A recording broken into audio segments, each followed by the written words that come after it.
Дяволската сватба в Скалище. Старите хора в Скалище разказват за едно място край селото, близо до реката. Там някога имало воденица, от която днес са останали само камъни, обрасли с мъх. Казват, че точно там в полунощ започва дяволската сватба.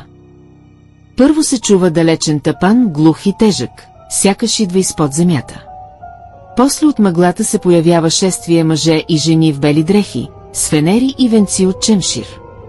Отпред върви булка с черно було, а до нея младоженец, чието лице никой не е виждал, покрито е сякаш с плътен дим. Музиката е едновременно весела и ужасяваща песен, която те кара да искаш да тръгнеш след тях, дори без да искаш.